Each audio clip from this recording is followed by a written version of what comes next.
जय हिंद प्यारे साथियों, कैसे ही आप सब। उम्मीद है सब आदमी अच्छे स्वस्थ बेहद ही मस्त होंगे और अपनी पढ़ाई में व्यस्त होंगे। स्वागत है फिर से जेएसके सर क्लासेस 2.0 की क्लास 9th हिस्ट्री भौगोलिक खोज की इन सीरीज में। आज जो अपन की चर्चा होगी भौगोलिक खोज का परिणाम के ऊपर होगा।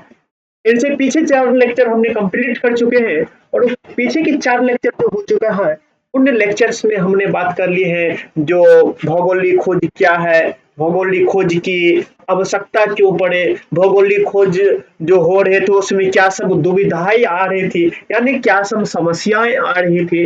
इन सभी बातों पर बहुत ही डिटेल चर्चा कर चुके हैं। यदि आप पहली बार इस वीडियो पर आए हैं या इन चैनल पर आए हैं तो जब पहली बार चैनल पर आए तो चैनल को सब्सक्राइब, वीडियो पसंद आए तो बाद में वीडियो को लाइक शेयर जरूर कर दें। और यदि फर्स्ट बार इस वीडियो को देख रहे हैं यानी कि पीछे का लेक्चर कंप्लीट नहीं किए हैं तो जाकर पहले पीछे का लेक्चर को कंप्लीट कीजिए ताकि आपको यह क्लास जो है यह क्लास आपको प्रॉपर तरीका से समझ पाए। यदि आप पीछे के लेक्चर नहीं देखते हैं तो यहाँ पर आते हैं तो आपको हो सकता है कि कष्ट का सामना करना पड़ सकता है। चलो बिना टाइम को गवाते हुए अपने की क्लास का फिर से करते हैं। आज श्री गणेश होगा अपन का। आज जो होगा भौगोलिक खोज का परिणाम होगा तो वह भौगोलिक खोज का परिणाम में हम भौगोलिक खोज के परिणाम की किस पर चर्चा करेंगे तो सबसे पहला चर्चा करेंगे भौगोलिक खोज का जो परिणाम है, भौगोलिक खोज के परिणाम पर व्यापार वाणिज्य पर पड़ता। यानी इस भौगोलिक खोज का जो परिणाम हुआ यानी कि भौगोलिक खोज के कारण इन व्यापार वाणिज्य पर क्या प्रभाव आन पड़े थे, क्या प्रभाव आए, आज उसके ऊपर करते हैं अपन का चर्चा। भौगोलिक खोज के कारण इस पर जो क्या प्रभाव पड़े। हालांकि इनसे पीछे के जो क्लास हुआ है उन क्लास में थोड़ा बहुत तो हम भौगोलिक खोज के ऊपर चर्चा कर लिए थे, फिर लेकिन आज स्टार्ट कर रहे हैं तो फिर हम थोड़ी सी उन बातों को भी चर्चा में ले लेते हैं, ठीक है ना।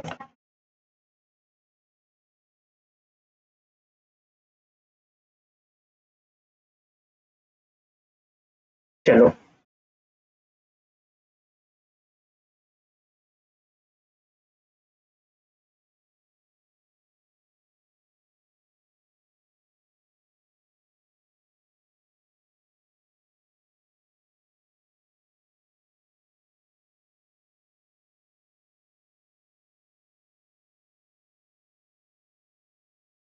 भौगोलिक खोज का परिणाम, भौगोलिक खोज के परिणाम का पहला बात देखते हैं वाणिज्य व्यापार पर प्रभाव। यानी कि भौगोलिक खोज से वाणिज्य व्यापार पर क्या प्रभाव पड़ा। हमने जानते हैं कि भौगोलिक खोज से पहले जो बात करते हैं तो भौगोलिक खोज से पहले के जो स्थिति थे, पहले का जो टाइम था, पहले जो व्यापार हुआ करते थे वह व्यापार कहाँ कहाँ होते थे तो वह अपने ही राज्य में होते थे, जो अपने देश में हुआ करते थे या उनके आस पास में कोई देश हुआ करते थे तो उन देश में जाकर होते थे। लेकिन जिस प्रकार से एक महासागर के पार दूसरी महासागर, तीसरी महासागर, दूरियां, अलग अलग जो क्षेत्र थे, अलग अलग जो देश थे, उन देशों सब में, उन द्वीपों सब में व्यापार नहीं हुआ करते थे। यानी कि बात कर ले भौगोलिक खोज से पहले के जो व्यापारिक संबंध है, ये व्यापार की बात कर ले, भौगोलिक खोज से पहले व्यापार विकसित नहीं थे, विकसित नहीं थे। जब भौगोलिक खोज होते हैं तो भौगोलिक खोज के दौरान क्या होते हैं, व्यापार क्या हो जाते हैं, विकसित होते हैं। अर्थात यानी कि क्या होते हैं, जैसे जैसे नई नई देशों को खोज होते हैं तो नई नई देश जो भौगोलिक खोज के द्वारा खोजे जाते हैं अब उनसे व्यापार होना आरंभ हो जाते हैं, उनसे व्यापार होने लगते हैं। और यह व्यापार क्या करते हैं, क्रांतिकारी परिवर्तन लाते हैं, यानी कि ढेर सारे परिवर्तन आ जाते हैं। क्योंकि जो व्यापार एक निश्चित भूभाग में निश्चित क्षेत्र हुआ करते थे अब वो व्यापार अलग अलग देशों यानी कि विदेशों में होने लगा है, तो इसलिए क्या होते हैं, क्रांतिकारी परिवर्तन आते हैं। अब सोचेगा जो गुरुजी जब भौगोलिक खोज नहीं हुआ था तो भौगोलिक खोज नहीं हुआ था तो क्या उनसे पहले व्यापार दूसरे क्षेत्र या दूसरे नई से नहीं होता था। तो पहले जो होता था जो उनके पास में था उनसे होता था, लेकिन जो ज्यादा दूर था जिसके बारे में कुछ पता नहीं था उससे नहीं हुआ करते थे। अब इसको यदि समझ गए हैं तो बहुत बढ़िया, नहीं समझे हैं तो बार बार हम कहते हैं अपनी क्लास में इस बातों को चर्चा लेते हैं कि जब भी मेरा क्लास देखो तो एकदम हेडफोन में देखो, क्योंकि हम समझाने के लिए बातों को कहीं हद तक चली जाते हैं। इसलिए यदि आप क्लास कर रहे हैं तो आपको तो बहुत ही अच्छा लगेगा, लेकिन जो बगल से सुनेगा थोड़ा सा तो उनको बहुत ही खराब लगेगा। जैसी बात कर लेते हैं, जो भौगोलिक खोज से पहले व्यापार अन्य क्षेत्र से क्यों नहीं होता था, कि जिस प्रकार से मान लेते हैं कि अभी आप नाइन्थ नाइन्थ में होंगे, इसलिए हमारी क्लास ये नाइन्थ वाले देख रहे हैं, नाइन्थ में है शादी नहीं हुआ है, नाइन्थ में है शादी नहीं हुआ है, क्या बताओ जिनसे शादी होगा उनका जन्म नहीं हुआ है? उनका जन्म तो हुआ होगा, जिनसे शादी होगा आपका उनका तो जन्म हुआ होगा, क्या बताओ उनसे बात हो पा रही है अभी? उनसे बात हो पा रही है? तो उनसे बात नहीं हो पा रही है। क्या आपके आप जहाँ पर रहते हैं उनके आसपास व्यक्ति है, भाई है, बहन है, माता पिता, दादा दादी इत्यादि लोग हैं, उनसे तो बात होती है। हाँ तो होती है। अब जिनसे शादी होगा उनसे बात कब होगा भैया? जब शादी होगा तब बात होगी। तो बस इसी प्रकार से होता था। कब? भौगोलिक खोज से पहले ये व्यापार वाणिज्य जो होता था, जिस प्रकार से बिना शादी का अपने आसपास जो है उनसे बातचीत करके रह जाते हैं, गुजार लेते हैं, बस इसी प्रकार से भौगोलिक खोज नहीं हुआ था। तो भौगोलिक खोज से पहले, भौगोलिक खोज से पहले तो उसके आसपास के जो क्षेत्र उसी से व्यापार होते थे। जब शादी हो जाएगी तो क्या होगा? ससुराल में एकदम बात करेंगे, वहां जाना आना लग जाएगा, वहां जाना आना लग जाएगा, और वहां जो भी होगा, साली होगा, एकदम पत्नी होगी, उसके बाद और सब भी जो भी रिलेशन वाले सब होंगे, सबसे बात होगी। बस इसी प्रकार से भौगोलिक खोज होता है। समझ जाओ ऐसे कि भौगोलिक खोज हुआ मतलब कि शादी हो गया, शादी हो गया तो अब ससुराल वाली सबसे भी क्या होने लगा? तो बातचीत होने लगा, आना जाना शुरू हो गया। ठीक है ना? पहला बात ये हो गया भौगोलिक खोज का, इसमें पहला हो गया।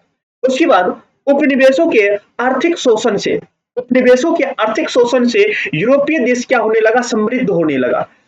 उपनिवेशों के आर्थिक शोषण से यूरोपीय देश क्या होने लगा? तो समृद्ध होने लगा। तो अब यहाँ पर बात आती है कि एक बात आती है उपनिवेश। उपनिवेश क्या होता है? तो उपनिवेश को सबसे पहले जानो प्यारे साथियों, जो उपनिवेश हम किसे कहते हैं? कौन सा बात करते हैं? जो उपनिवेश,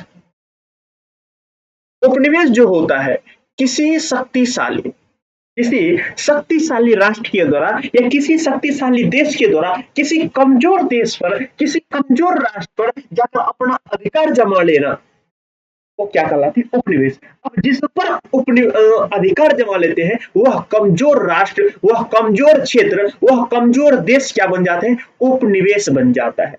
उप मतलब दूसरा, निवेश मतलब रहने वाला। उप मतलब दूसरा, निवेश मतलब रहने वाला। जहां शक्तिशाली राष्ट्र जाकर दूसरे राष्ट्र पर, कमजोर राष्ट्र पर कब्जा करते हैं और वहां पे रहने लगते हैं, वहां की शासन व्यवस्था सारी अपने हाथों में ले लेते हैं, तो उसी को हम उपनिवेश कहते हैं। नहीं समझ में आया? चलो उदाहरण से समझते हैं, फिर समझ में आ जाएगा। जैसे कि बात करते हैं 15 अगस्त 1947 से पहले, कब की बात करते हैं? 15 अगस्त 1947 से पहले की बात करते हैं। तो 15 अगस्त 1947 से पहले हमारे भारत के ऊपर किनका राज था? 15 अगस्त 1947 से पहले की बात करते हैं प्यारे साथियों, तो हमारे भारत के ऊपर जो राज करते थे, शासन चलाते थे, शासन व्यवस्था किनका था? तो वह अंग्रेजों का। तो यानी कि अंग्रेज का उपनिवेश बना हुआ था अपने भारत। अंग्रेज शक्तिशाली राष्ट्र था, शक्तिशाली देश था, और वह क्या था? हमारे भारत कमजोर पड़ गए थे, हमारे भारत कमजोर थे। अब वह अंग्रेज वाला ने आकर हमारे भारत पर कब्जा कर लेते हैं और भारत की सारा पागडोर, भारत की सारी राजनीतिक व्यवस्था सब कुछ अपने हिसाब से देखते हैं, वो अपने अनुसार चलाते हैं। तो अब भारत अपन क्या बन गया है? तो भारत अपन बन गया है उपनिवेश बन गया है। तो किसका बन गया प्यारे साथियों उपनिवेश? तो वह अंग्रेज का बन गया, इंग्लैंड का बन गया, क्योंकि इंग्लैंड वाले ने हमारे ऊपर अधिकार कर रखा है।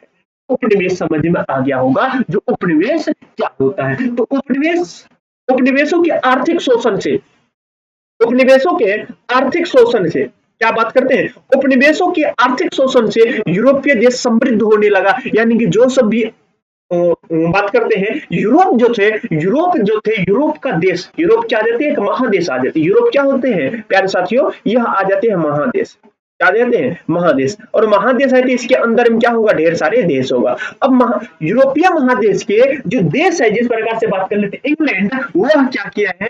कमजोर राष्ट्र के ऊपर जाकर अपने शासन कर लिया है, जिसको हम उपनिवेश कहते हैं। और जब शासन कर लेता है तो वहां पर जो शासन करते हैं वहां की जनता की भलाई के नहीं करते हैं, बल्कि अपने स्वार्थ के लिए करते हैं, अपने फायदा के लिए करते हैं। क्या करते हैं, अपने स्वार्थ यानी कि अपने फायदा के लिए करते हैं। और यूरोप के देश जहां पर उपनिवेश बनाते हैं वहां से शोषण करते हैं, यानी कि वहां अधिक टैक्स लगा देते हैं, वहां से कर वसूला करते हैं, वह ले लेकर कहा जमा करते हैं, अपने यूरोप में जमा करते हैं। जब कहीं से धन धन दौलत रुपया पैसा आने लगते हैं तो जिस घर में आते हैं वह घर क्या होते हैं, धनिक होते प्यारे साथियों, यानी कि उसी को कहते हैं समृद्ध होते, शक्तिशाली होते हैं। तो उपनिवेशों के आर्थिक शोषण से यूरोपीय देश क्या होने लगा, समृद्ध होने लगा। ये समृद्ध कब होने लगता है, ये समृद्ध होते हैं जब भौगोलिक खोज होती है तब, क्योंकि जब भौगोलिक खोज होता, भौगोलिक खोज से पहले तो उनको किसी चीज के बारे में पता ही नहीं था।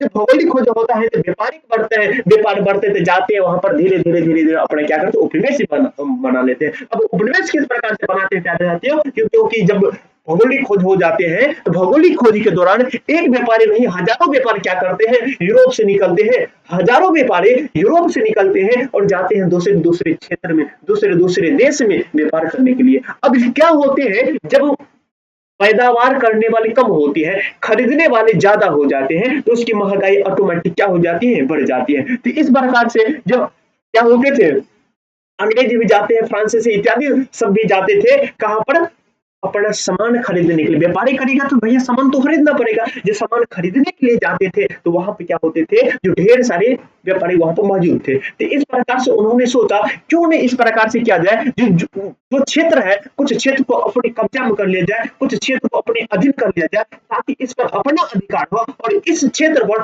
कोई दूसरा आदमी आकर, इस क्षेत्र पर कोई दूसरा आदमी आकर नहीं सामान खरीद सके, वह यह क्षेत्र जो है केवल और केवल मेरा ही अधिकार हो, अपना का ही अधिकार हो। और जिस प्रकार से जितना मूल्य में जितना दाम में सामान खरीद उतना सामान हम उतना दाम में सामान खरीद लेंगे। तो इस प्रकार से उन्होंने उपनिवेश बना लिया और उपनिवेश का आर्थिक शोषण से यूरोप क्या होने लगा, यूरोप क्या होने लगा, समृद्ध होने यानी कि शक्तिशाली होने लगा, शक्तिशाली होने लगा। ठीक है ना। इस प्रगति ने यूरोप की क्या लिखे हैं, यूरोपीय व्यापार, यूरोपीय हो गया, यूरोपीय व्यापारी क्या होगा, यूरोपीय यूरोपीय व्यापारी को चरमोत्सव तक पहुंचा। यानी कि इससे क्या होता है, इससे क्या होता है, जब वो आर्थिक शोषण करता है, यानी कि हम बात करते हैं यूरोप समृद्ध शक्तिशाली होने लगते हैं, तो व्यापारी भी क्या करते हैं, ऊंचे पद पर यानी कि उच्च उच्च हो जाते हैं। उच्च उच्च मतलब हो जाते हैं यानी कि अधिक शक्तिशाली, यानी कि अधिक पैसा, जब अधिक पैसा रुपया हो जाते हैं, जब अधिक रुपया पैसा हो जाते हैं तो ऑटोमेटिक क्या होते हैं, वो और भी शक्तिशाली बन जाते हैं। इसके बाद हम बात करते हैं कहां पर, तो मुद्रा व्यवस्था का विकास हुआ। अब बात करते हैं क्या कौन सा व्यवस्था का विकास होते हैं, तो मुद्रा व्यवस्था का विकास होते हैं। मुद्रा व्यवस्था के विकास कब होते हैं, जब भौगोलिक खोज होते हैं तब। कौन सा व्यवस्था, मुद्रा व्यवस्था। अब यहाँ से प्रश्न आएगा, जो गुरु जी बताइए मुद्रा व्यवस्था का जो विकास हुआ, तो मुद्रा व्यवस्था का विकास होने के क्या कारण था, मुद्रा व्यवस्था का विकास क्यों हुआ। अब देखो, जब मुद्रा व्यवस्था का विकास हुआ था तो पहले जो होता था यानी कि व्यापार, अभी तो अपना सबके क्या होते हैं, अब तो मुद्रा की जगह पर फोन पे आ गया है ना। अब जब भी पैसा हो ना हो मोबाइल साथ में रहता है, तुम क्या करते हो, उसी से ट्रांसफर हो जाता है। लेकिन पहले क्या होता था, जो पहले जो व्यापार होता था, किसी से हम कोई सामान जो खरीदते थे तो मुद्रा जब नहीं था, तो मुद्रा नहीं था, मान के चलो हमें भैंस है, हमें क्या है, एक भैंस है, हमें एक भैंस है और हमें खरीदना होगा, मान ले गाय खरीदना, तो हमें भैंस है खरीदना होगा गाय, हमें भैंस है खरीदना क्या होगा, तो हमें भैंस है खरीदना पड़ेगा गाय। समझ में आ रहा है बात, हमें है भैंस खरीदना पड़ेगा गाय।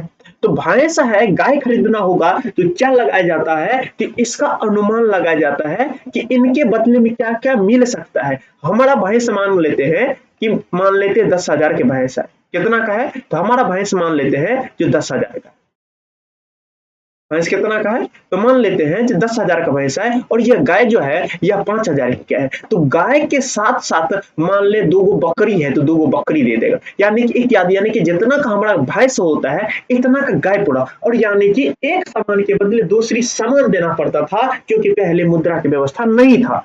जब मुद्रा की व्यवस्था नहीं था तो एक वस्तु के बदले दूसरी वस्तु देते थे, तब उनका क्या होते थे, आदान प्रदान, यानी कि खरीदा जाता था, लिया जाता था। अब यहां से यूरोप से कहीं दूसरे देश जाते हैं, दूसरे देश जाते हैं तो मतलब दूरी तो है, अब दूरी है तो सामान यहाँ यूरोप से लेकर जाना दूसरे देश, अब फिर वहां से सामान खरीद कर ले आना बड़ी ही कष्ट होता था, बड़ी ही दिक्कत होता था। इसीलिए अब किसका विकास हुआ, मुद्रा का विकास हुआ, यानी कि थोड़ा सा मुद्रा लेकर जाएगा और इसके बदले क्या होगा, अधिक से अधिक उधर से सामान, यानी कि ले जाने में सुविधा होगा और उधर से सामान लाने में भी सुविधा होगा और रखने में भी सुविधा होगा। तो इसलिए कौन सा विकास होता है, तो मुद्रा व्यवस्था का विकास होता है, यानी कि अब मुद्रा भी चलने लगा है। मुद्रा मतलब क्या होते हैं, जो रुपया पैसा जो होता है। इनके साथ साथ हुंडी, ऋण पत्र आदि व्यापारिक शाख का विकास होता है। हुंडी हो जाता है, ऋण पत्र हो जाता है, जिस प्रकार से अभी होता है ना, बॉन्ड सब होता है ना, अभी बॉन्ड सब होता है ना, मान लो चलो किसी की जमीन लिए है रेंट पर, तो क्या करते हैं, बॉन्ड बनाते हैं, या कहीं पास दुकान लिए है रेंट पर, वहां पे क्या करते हैं, जो वहां पर बॉन्ड बनाते हैं, हम इतना दिन तक रहेंगे, इस प्रकार से करेंगे, उसके बाद चले जाएंगे, रहेंगे, इस प्रकार से बनाते हैं बॉन्ड। तो वही बॉन्ड, ऐसे समझो ये बॉन्ड सब था, कब का, जब क्या हुआ था, भौगोलिक विकास, भौगोलिक खोज हो गया था, तो उस टाइम की यह बात चल रही है अपन का, उस टाइम की बात यह अपन का चल रही है अभी का। बता, यहां तक क्लियर हो गया। इसके बाद यदि हम और बात करते हैं, तो इसके बाद व्यापार अपने स्थानीय स्वरूप से विकसित होकर वैश्विक रूप धारण कर लिया। यानी कि पहले जो व्यापार था, तो पहले अपने ही क्षेत्र में हुआ करता था, अपने ही राष्ट्र में हुआ करता था, उनके आसपास के राष्ट्रों में हुआ करता था, उसके आसपास के क्षेत्रों में हुआ करता था। जैसे अभी बताए, शादी नहीं हुआ तो शादी नहीं हुआ, तो जहां पे रहते उसी के आसपास के लोगों से बतिया के एकदम रह जाते हैं। जब शादी विवाह हो जाएगा तो जहां शादी होगा उनसे भी बात होगा, और उनके आसपास के एकदम साली सरोजनी जो सब होगा सबसे बात होगा। इसी प्रकार से पहले जो था, यानी कि भौगोलिक खोज से पहले की बात करते हैं, तो भौगोलिक खोज की एक शादी मान लो, भौगोलिक खोज को शादी मान लो, शादी से पहले अपने ही क्या होता था, निश्चित क्षेत्र में हुआ करता था, अपने अपने ही स्थान पर हुआ करता था व्यापार। जब क्या होता है, भौगोलिक खोज हो जाते हैं, ऐसे समझ लो जो शादी हो जाते हैं, तो शादी होने के बाद क्या होते हैं, यह विकसित होकर वैश्विक, यानी कि विदेशों में होने लगता है। यह व्यापार क्या होता है, विदेशों में होने लगते। पहले जो एक देश में हुआ करता था, अब वहां से बढ़कर कहां हो गया, तो अब वहां से बढ़कर एक देश से दूसरे देश में होने लगा है, एक देश से बढ़कर दूसरे देश में होने लगा है। आगे बात करते हैं नई देशों की खोज के पूर्व, यानी कि जब भौगोलिक खोज नहीं हुआ था, तो भौगोलिक खोज जब नहीं हुआ था, तब जो व्यापार हुआ करता था। जब कब की बात करते हैं, जब भौगोलिक खोज नहीं हुआ थे, अब भौगोलिक खोज नहीं हुआ था, तब का व्यापार की यदि बात करते हैं, तो उस समय व्यापार कहाँ हुआ करता था, भूमध्य सागर से। कहा, भूमध्य सागर, और एक आ जाते हैं बाल्टिक सागर। कौन सा, भूमध्य सागर और बाल्टिक सागर से ही व्यापार हुआ करते थे। कब की बात करते हैं, जब भौगोलिक खोज नहीं हुआ था, अर्थात भौगोलिक खोज से पहले की बात करते हैं, जो व्यापार हुआ करता था प्यारे साथियों, कहाँ हुआ करता था, भूमध्य सागर और बाल्टिक सागर में हुआ करते थे। जब इसी में सीमित था, दो ही सागर से होता था, और यह भी सागर में हुआ करता, यानी कि छोटी सी सागर से मार्ग था जाने वाला, और छोटी सी मार्ग से दूसरी यानी कि द्वीपों पर पहुंच जाया करता था। जब ये भौगोलिक खोज होते हैं, ये भौगोलिक खोज के दौरान क्या होते हैं, यह भौगोलिक खोज के उपरांत, यह भौगोलिक खोज को उपरांत ये भूमध्य सागर बाल्टिक सागर से हो ही रहा है। इनके साथ साथ और आ जाते हैं अटलांटिक सागर। कहा, अटलांटिक सागर आ जाते हैं। उसके बाद फिर आ जाते हैं, और कौन सा सागर आ जाते हैं, अटलांटिक सागर के बाद आ जाते हैं हिंद महासागर आ जाते हैं, अटलांटिक महासागर, हिंद महासागर, इसके बाद और आ जाते हैं प्रशांत महासागर। कौन सा महासागर आ जाते हैं, प्रशांत महासागर। समझ में आए प्यारे साथियों, यानी कि जब भौगोलिक खोज होते हैं, तो व्यापार क्या होते हैं, नए नए जो देश खोजे जाते हैं, उनसे व्यापार होने लगते हैं, और उनसे व्यापार किस मार्ग से होने लगते हैं, तो अटलांटिक महासागर से होने लगते हैं, हिंद महासागर से होते हैं, प्रशांत महासागर से होते हैं, और इससे पहले भूमध्य सागर और बाल्टिक सागर से तो हो ही। यानी कि ऐसे समझो कि संसार के लगभग लगभग देशों के साथ क्या होने लगा, व्यापार होने लगा प्यारे साथियों। कब होने लगा, तो जब भौगोलिक खोज हो जाती है, तो तब होने लगा। जब भौगोलिक खोज हो जाते हैं, तो तब होने लगा, लगभग लगभग देशों से व्यापार होने लगा। इसके बाद बात हम करते हैं, तो पेरिस लंदन, कहाँ की बात करते हैं, जो बात कर लेते हैं, पेरिस हो गया, लंदन हो गया, और अष्टमर, एंटवर्प आदि आदि शहर विश्व व्यापारी, इस क्या लिखा गया, विश्व व्यापारी होगा यहाँ पर होगा विश्व व्यापारी, विश्व व्यापारी, यहाँ पर होगा विश्व व्यापारी, विश्व व्यापार का प्रमुख केंद्र बना, विश्व व्यापार का प्रमुख केंद्र बना। अर्थात यदि हम कहें, यह जो व्यापार सब आ रहे हैं, यह जो व्यापारी सब आ रहे हैं, यह व्यापारी कहाँ से सामान खरीदेगा, तो यह व्यापारी को जो सामान मिलेगा, व्यापारी को जो वस्तु मिलेगा खरीदने वाले, तो वह वस्तु कहाँ मिलेगा मेरे प्यारे साथियों, तो उसको जो सामान मिलेंगे, उनको जो वस्तु मिलेगा, वह मिलेगा गाँव में, किसानों के पास। कहाँ मिलेगा? गांव में मिलेगा, किसानों के पास मिलेगा। और वहां गांव में जाएगा, क्या एक ही व्यक्ति के पास, एक ही बंदा के पास जितना व्यापारी को सामान चाहिए उतना सामान तो मिलेगा नहीं।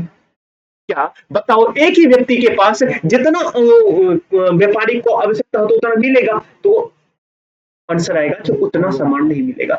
अभी भी देख रहे हैं, अभी एकदम गेहूं के सीजन चल रहे हैं, तो गेहूं के सीजन में क्या करते हैं, जो व्यापारी सब गेहूं खरीदते हैं, किसी एक जगह एकत्रित करते हैं। एकत्रित करने के जब ढेर सारा हो जाए तो मोटे दुकान वाला को देते हैं, मोटे दुकान वाला फिर उनसे मोटे दुकान वाला को देते हैं। इस प्रकार से क्या होते हैं, जो आगे फैक्ट्री तक पहुंचाते हैं। बस इसी प्रकार से। और देखा होगा कि सबसे ज्यादा यदि व्यापारी किसी चीज का आते हैं, सब माह आते हैं, वह जो व्यापारी होता है बेचे वाला छागर पाठी खस्सी बकरियां, यानी कि बकरी का सबसे अधिक व्यापारी आते हैं। वह क्या करते हैं, वह जो व्यापारी तो वह गांव भर में आते हैं, वो छोटा व्यापारी होते हैं। तो छोटा व्यापारी बकरी खरीदने के बाद 10 को 15 को 20 25 50 को रखते हैं। रखने के बाद मोटे बकरी वाले को देते हैं, और मोटे बकरी वाले उससे भी मोटे बकरी वाले को देते हैं। इस प्रकार से क्या करते हैं, उसका बाजार मार्केटिंग चैनल होता है। इसी प्रकार से जो अन्य देश के जो व्यापारी आते थे, वह व्यापारी आते थे गांव घर में घूम घूम कर सामान को खरीदा करते थे, और सामान जो खरीद लेते थे, क्या बताओ एक दिन में उनकी आवश्यकता भर के सामान मिल जाएगा? तो प्यारे साथियों, एक दिन में कितना भी वो घूमेगा, कितना भी कुछ करेगा, तो जितना उसको आवश्यकता होगा एक दिन में उसको नहीं मिल पाएगा। तो एक दिन में नहीं मिल पाएगा, तो एक दिन में जो सामान खरीदा गया है उस सामान को क्या करेगा प्यारे? उस सामान को तो कहीं न कहीं एडजस्ट करेगा, कहीं न कहीं तो रखेगा। तो रखने के लिए तो जगह होनी चाहिए, और जगह कैसा होना चाहिए, जहां से उसको सामान ले जाने की सुविधा हो।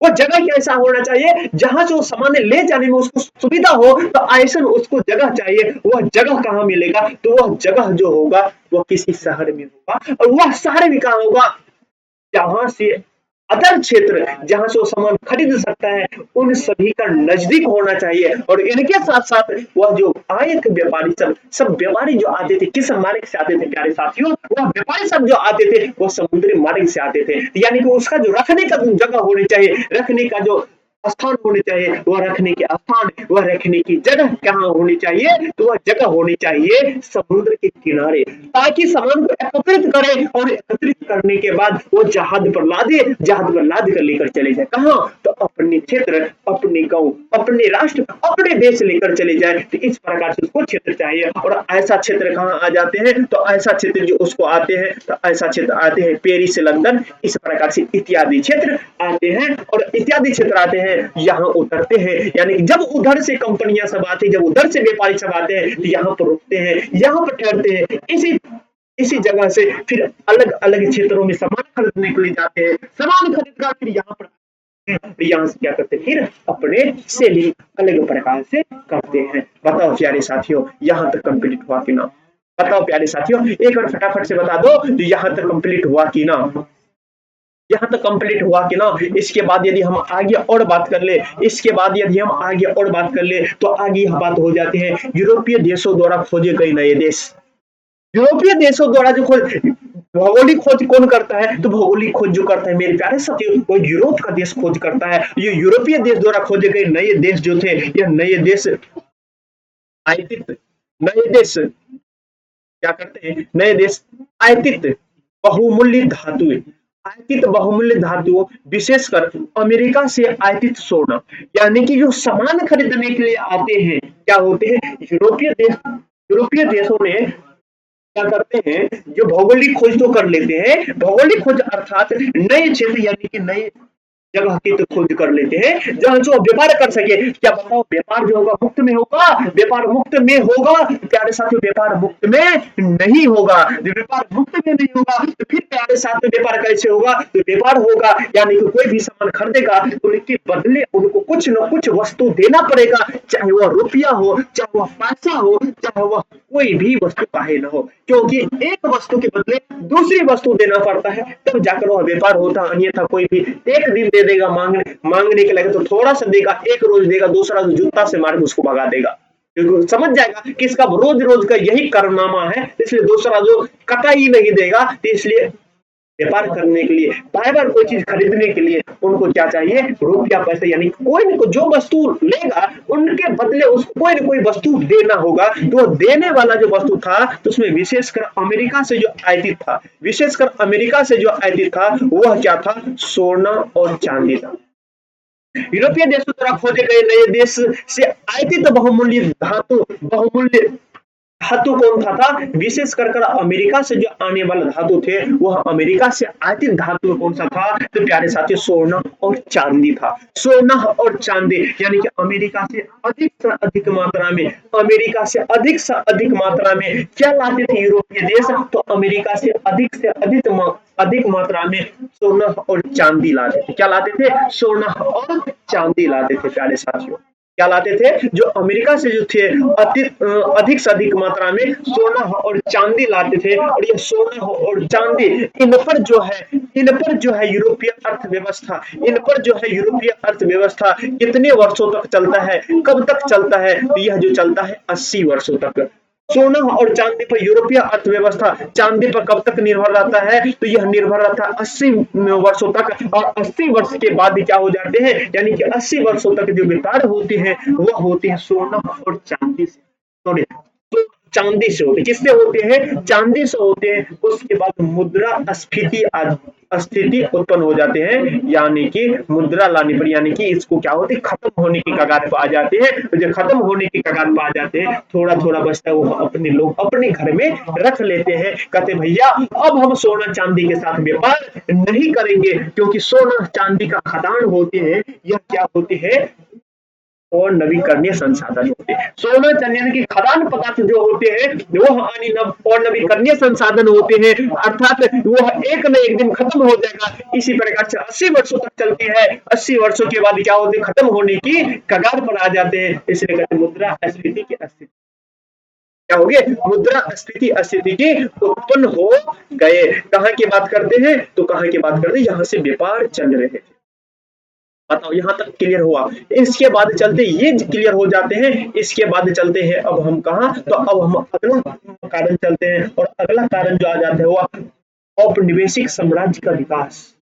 औपनिवेशिक साम्राज्य का विकास आ जाते हैं। दूसरा कारण तो पहला कारण तो हमने जान लिए, अब दूसरा कारण हम जानते हैं औपनिवेशिक साम्राज्य का विकास। यह औपनिवेशिक साम्राज्य के विकास में क्या कारण आते हैं, क्या दिक्कतें आ रही थी, क्या समस्या आ रही थी, जिसके कारण भौगोलिक खोज करना पड़ा। तो भौगोलिक खोज के उपरांत उपनिवेशों की स्थापना के रूप में साम्राज्यवाद का विकास हुआ। क्या हुआ, साम्राज्यवाद का विकास हुआ। साम्राज्यवाद का विकास हुआ, साम्राज्यवाद क्या होता है, यानी कि एक मुख हुआ करते थे, एक प्रधान हुआ करते थे, और उनका ढेर सारे क्या हुआ करते थे, नौकर हुआ करते थे।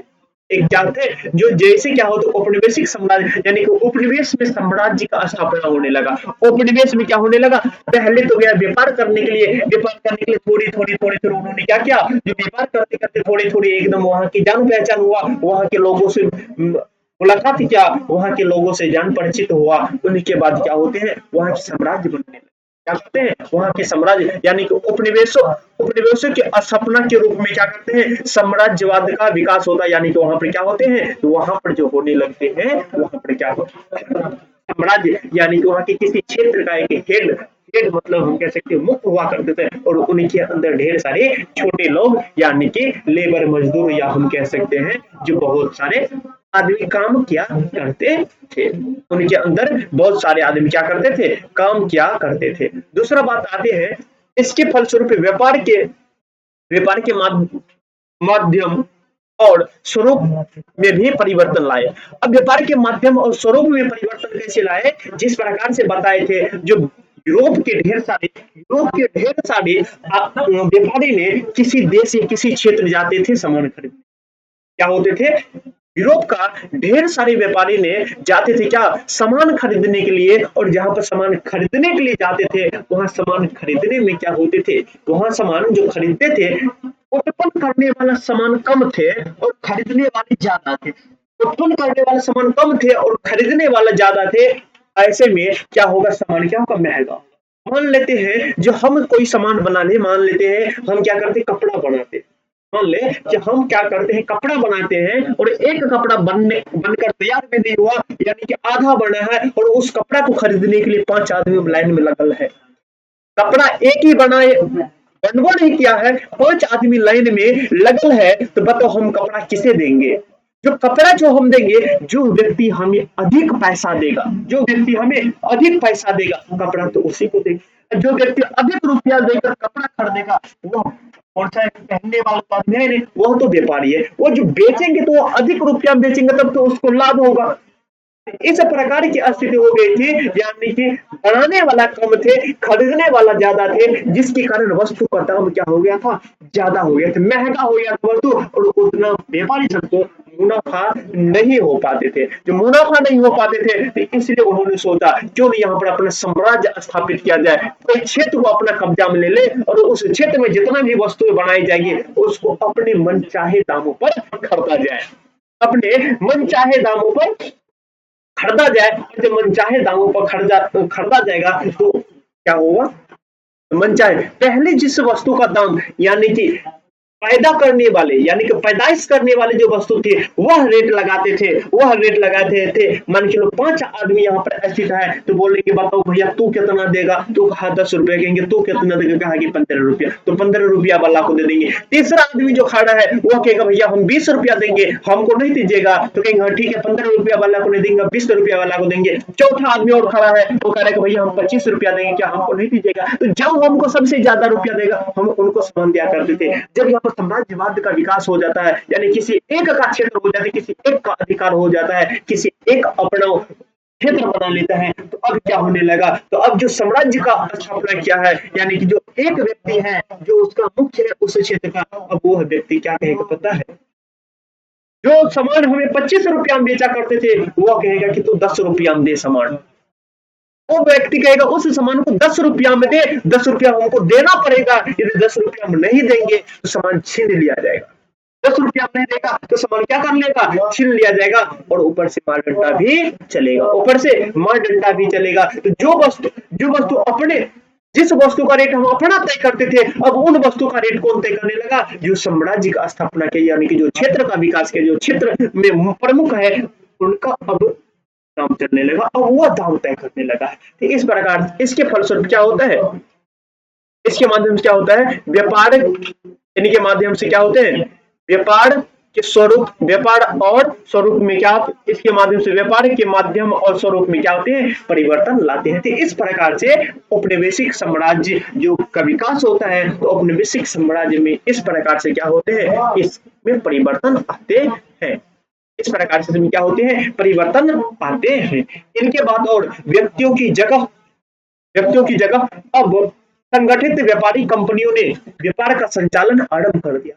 अब जहां पर क्या होता था, अब जहां पर बात करते हैं, जहां पर अलग अलग छोटे छोटे व्यापारी आते थे, वो छोटे छोटे व्यापारी आते थे, सामान खरीदते लेकर जाते थे अपने बाजार में बेचते थे। अब वो छोटा व्यापारी खत्म हो रहा है, औपनिवेशिक समाज में छोटा व्यापारी जो था वो छोटा व्यापारी खत्म हो रहा है, और छोटे व्यापारी की जगह पर एक बड़ा सा कंपनी आ रही है, छोटे व्यापारी की जगह पर बड़ा सा कंपनी आ रही है, उस कंपनी के अंदर में व्यापारी है, वही है ना, व्यक्तियों की जगह अब संगठित व्यापारिक कंपनियां आने लगी है। जिस प्रकार से बात कर ली ईस्ट इंडिया कंपनी, जिस प्रकार से बात कर ले, क्या जो ईस्ट इंडिया कंपनी, जो व्यक्ति स्पेशल आते थे, वो सामान खरीदते थे, लेकर जाते थे अपने बाजार में, अपने क्षेत्रों में बेचा करते थे। अब वह उनका देहांत हो गया, अब उनका खत्म हो गया, अब वह नहीं आएगा, अब उनके बदले क्या होगा, कंपनी आ जाएगी।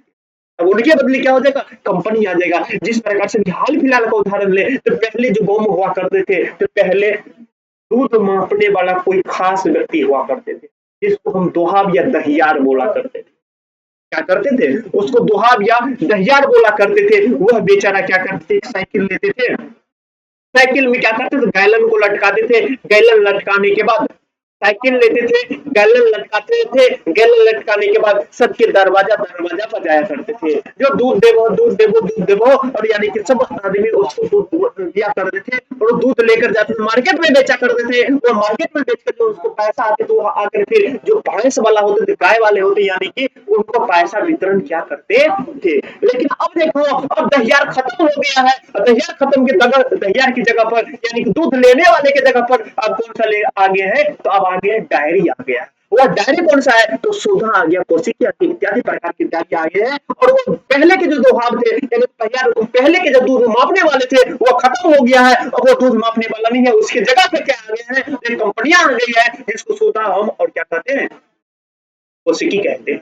सुधा और कोशिकी कहते हैं। वो भी दूध तो मापती है, वो भी तो दूध मापती है, लेकिन पहले मापते थे तो पहले एक आदमी मापते थे, अब कंपनियां माप रही है। बस इसी प्रकार से जिस प्रकार से अभी ये हो रही है, जो व्यापारिक दहियार खत्म हो गए हैं, दहियार की जगह पर कंपनियां आ चुके हैं, बस इसी प्रकार से औपनिवेशिक साम्राज्य का जब विकास होते हैं, भौगोलिक खोज के उपरांत औपनिवेशिक साम्राज्य का जो विकास होता है, तो उस औपनिवेशिक साम्राज्य में क्या होते हैं, जो व्यक्तियों जो था, जो व्यापार करते थे, वो खत्म हो गया है। अब उनके जगह पर जिस प्रकार से अभी सुधा वाली कंपनी आ चुकी है, बस इसी प्रकार से कंपनी आ चुकी थी।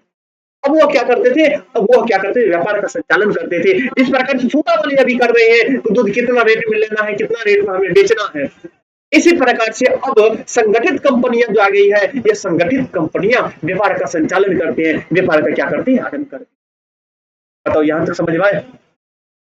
इसके बाद हम आगे और बात कर ले, तो आगे और बात करते हैं, तो आगे और हम बात करते हैं, तो विशेषाधिकार तथा सुविधाओं प्राप्त करने के लिए कंपनियां प्रयत्नशील हुआ। अब ये जो कंपनियां आ चुकी है, यह कंपनियां क्या चाहती है, विशेषाधिकार प्राप्त करना चाहती है। विशेषाधिकार मतलब ये हो गया, वह कंपनियां का ही सिर्फ अधिकार रहेगा।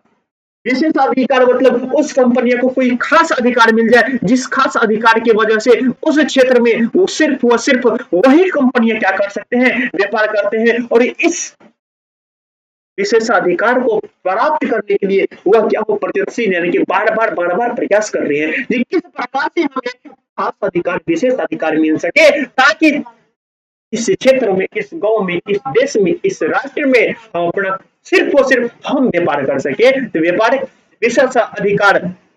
विशेषाधिकार तथा अन्य सुविधा प्राप्त यानी कि ढेर सारी सुविधा, वही ना अन्य सुविधा। व्यापारी को क्या सुविधा मिलेगा, जो कम से कम दाम में हम खरीदे और अधिक से अधिक दामों में बेचे। यह पाने के लिए कंपनियां क्या है, प्रयत्नशील है, अर्थात कंपनियां प्रयास में लगी हुई है, कंपनियां प्रयास में लगी रही है। अमेरिका, अफ्रीका, ऑस्ट्रेलिया तथा अन्य द्वीप समूह में उपनिवेश बस्तियां बसाई गई।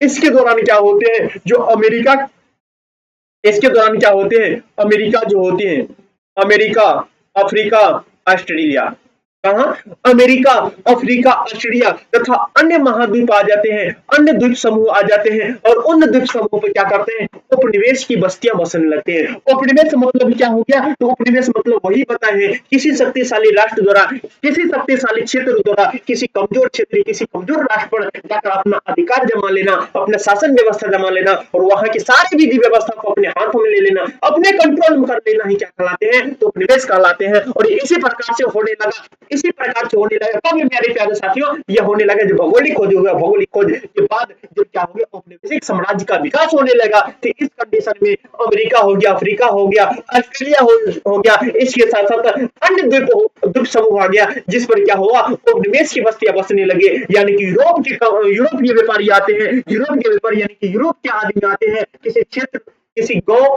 किसी टापू पर क्या करते हैं, वो अपना अधिकार कर लेते हैं, और उस टापू यानी कि उस क्षेत्र का जितना भी व्यक्ति है, सब किसके कंट्रोल में आ जाते हैं, किसके अधीन आ जाते हैं, जो उन पर उपनिवेश बसा लेते हैं उसके अधीन आ जाते हैं, उसके अंदर, उसके अधीन आ जाते हैं, उसके अंदर आ जाते हैं। प्यारे साथियों, तो इस प्रकार से व्यवस्थाएं चल रही है। इसके बाद हम बात करते हैं प्रारंभ में पुर्तगाल और स्पेन में।